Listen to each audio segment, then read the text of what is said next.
Internet সেবা বন্ধ করে ৩,০০০ পুলিশ মোতায়েন করে একরকম রণপ্রস্তুতি নিয়ে ভাঙা হলো একটি ঐতিহাসিক মসজিদ।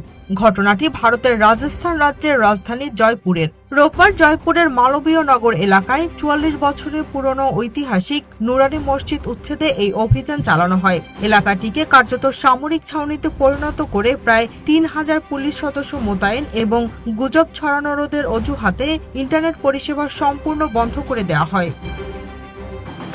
স্থানীয় সূত্রে জানা গেছে, ১৯৮১ সালে নির্মিত এই প্রাচীন নুরানি মসজিদটি ৪ দশকেরও বেশি সময় ধরে ওই অঞ্চলের মুসলিম সম্প্রদায়ের অন্যতম প্রধান ধর্মীয় কেন্দ্র হিসেবে ব্যবহৃত হয়ে আসছিল। সেখানে প্রতিদিন নিয়মিত ৫ ওয়াক্ত নামাজ আদায় করতেন শত শত মুসল্লি। হঠাৎ করে একটি রাস্তা প্রশস্তকরণ প্রকল্পের অজুহাতে জয়পুর উন্নয়ন কর্তৃপক্ষ মসজিদটিকে অবৈধ আখ্যা দিয়ে এই উচ্ছেদ অভিযান শুরু করে।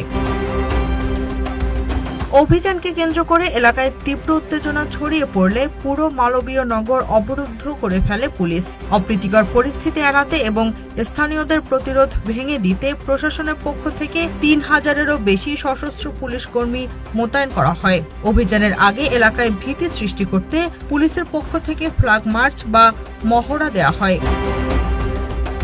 এদিকে প্রশাসনের এমন আকস্মিক ও একতরফা অ্যাকশনে তীব্র ক্ষোভ ও অসন্তোষ প্রকাশ করেছে মসজিদ কমিটি। কমিটির সদস্যরা অভিযোগ করে বলেন, গত শুক্রবার রাতে তাদের হাতে উচ্ছেদের নোটিশ ধরানো হয় এবং এর জবাব দেওয়ার জন্য ন্যূনতম সময়ও দেওয়া হয়নি। আইনি লড়াই বা কোনো পদক্ষেপ নেওয়ার সুযোগ না দিয়েই তড়িঘড়ি করে রোববার সকালে বুলডোজার নিয়ে হাজির হয় প্রশাসন। এ ঘটনায় মালবীয় নগর এলাকায় তীব্র উত্তেজনা বিরাজ করছে। একে মোদী সরকারের মুসলিম বিরোধী নীতির নগ্ন বহিঃপ্রকাশ বলে আখ্যায়িত করেছেন ভারতের সাধারণ নাগরিকরা। Z news, Dhaka.